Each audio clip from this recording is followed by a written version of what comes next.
oil spill, the fact that they're more and more admitting the chemtrailing is going on, but hiding it in plain view, the fact that the police and military are waking up, how you see the system trying to keep them under their brainwashing control, what the next phase of the economic collapse is, so much to discuss today. But out of the gates, you heard me play the clip of the cops come to the house, kill the small dog. It's an act of dominance, just like naked body scanners are an act of dominance. Even if the police are unconscious, this is why they've been given this training. And the illustration, though, of Obama saying openly to a senator, we're using this crisis, all this crime and murder that's going on, by contesting some of the private cartels not laundering their money through U.S. banks, knowing it would cause the crisis. We covered this 5 years ago.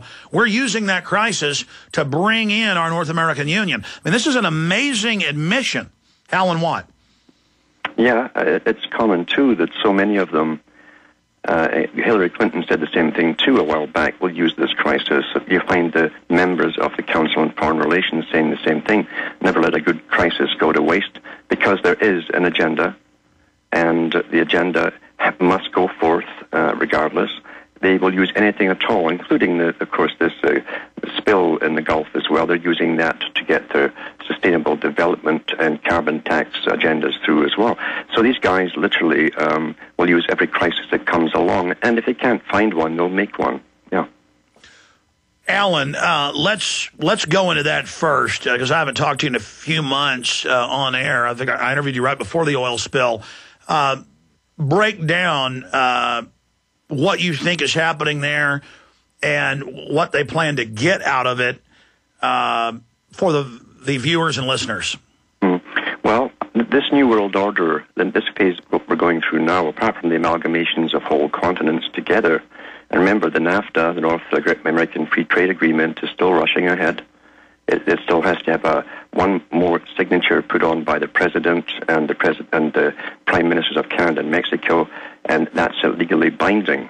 That's the fifth legal agreement. So that's on the go. We also have the Sustainable Development, which is the whole way to control the world, really rushing forward. In Britain, for instance, and other countries have passed laws already. The European Union passed laws that come 2018 to 2020, all homes built must be sustainable, and they're going to start finding those homes which are not thermal approved and all the rest of it. And this is neo-feudalism. This is total serfdom to literally engage in siege, as they state, to cut off our energy, our calories, so we cannot have children, and we are total creatures of the states, while the elite, like Al Gore, live in their giant mansions and are exempt from all the rules. Absolutely. And they're using every environmental reason to push it ahead. Now, they set up the carbon tax phenomenon quite a few years back. They're already trading carbon taxes. Well, look at how for 20 years in the U.S. they try to restrict farmers and ranchers from building new barns. Or, you know, supposedly if there's ever a puddle during the year, they call it a wetland. I mean, we know their intent. These are vicious, vicious criminals. Yeah, they do believe that they have the right as an elite to recreate the world in the image they say should be made in, and that democracy is too cumbersome to get their agendas through, so they must destroy democracy. And they do so by bringing in new regulations, new laws, and new rules. We adapt into them step by step by acquiescing to them. And that becomes the new law, the new way of living. And we're doing it all the time, incrementally. And they make it sexy. They finance top Hollywood people in the last decade going to these zero-footprint spas and resorts, which is fine. I mean, that would be interesting. But that's to sell it to where then when you're made to do it, it's okay with you. And they admit this is to destroy our society.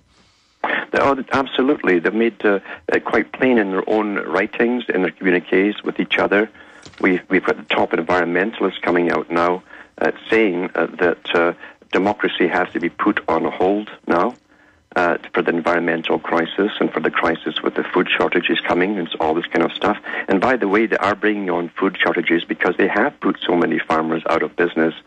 really since World War II. That's right. Now the UN, again, to back you up, the UN, who in their own State Department Memorandum 200 and their own documents in the 70s said we're going to cut off food, bring in GMOs, start wars, get people fighting with each other in different regions. Now they come out and say food prices are going to go up by 40% in the next 3 years. Oh, my gosh, there's a huge shortage. And then they always pose as the savior for the crisis they've created. Yes, and they've already jacked up the prices of food twice already in the last few years to what it was. And people don't really notice. They, again, adjust incrementally, step by step, into this new system. And 5 agri-food businesses have been given the power of controlling the entire food supply of the planet. So it's quite easy to bring on a crisis. It's easy to bring on rationing, which they will do, by the way, as they bring us into the new system. See, we're supposed to serve the new system. As you say, it's a feudal system. Carl Quigley said that. It says it's to be a new feudal system with the CEOs being the new feudal overlords in collusion with government. And it's to be a scientifically run society, not something that's debated on emotions. And that's that is what the New World Order is, basically. H.G. Wells wrote about it back in the 1920s in his own book. He called it a modern utopia. He said gradually, he says, rather than kill off all those who are unfit and the ones with the lower IQs, the lower classes who will no longer be required in a post-industrial society, he says we shall simply sterilize them and allow them to die off gradually, peacefully. So this is the ongoing agenda. We've been going through it for over 100 years now. And people don't know that. They think they're born into a system which must be normal on the basis that it exists. But nothing is further from the truth. It's not normal. It's a planned society. We get no peace. If you notice, not one single generation has been allowed any kind of peace for an awful long time. And if they're not giving you economic wars and depressions and recessions and layoffs, they're giving you actual physical wars, and sometimes both combined. This is their technique. It's order out of chaos. They create the chaos and they get their way. No sooner had the Berlin Wall gone down, and a few years right away, basically, we've got a Gulf War I on the go as they go across there to grab all the oil. This is an ongoing war, really, since the 1990, and people don't realize that. Well, Alan, suddenly when you read the news, it's just everywhere. Oh, we've got to reduce the world population. We can only have one child. Suddenly, Peter Singer's in the New York Times, who calls humans a disease and a cancer, saying maybe we're the last generation. That was the headline. Maybe no children should be the law. And again, it's sold in MTV and the colleges as cool and fun. They're selling people pure death. And there's this attitude where they train the yuppies that feel like they're part of the establishment to giggle and laugh about their enslavement, believing that because they laugh and giggle about it and have smart mouth comments about it, that somehow they're part of it. What do you call that phenomenon? Because I've always noticed it and haven't heard really anybody else talk about it. I was listening to Michael Savage last week, and I heard him spend about 20 minutes when I was driving home ranting about how they hate life, they hate money, they hate wealth in anybody's hands but themselves. They giggle, they laugh, how he called them curly-haired, Coke bottle, highly intelligent deviants. They're almost nihilist or like Loki saboteurs. Even the minions that serve the system know enough of the evil, but they almost cheerlead it, and they hate beauty and they love macabre disease. I mean, what are these creatures? What you've got is an institutionalized sadomasochistic society, and this is well proven with scientific studies on dictators and all those who follow and obey the dictators. At the Nuremberg trial, for instance, they found out that all of the officers immediately around Adolf Hitler still adored him up until their deaths. They thought he was a god, pretty well.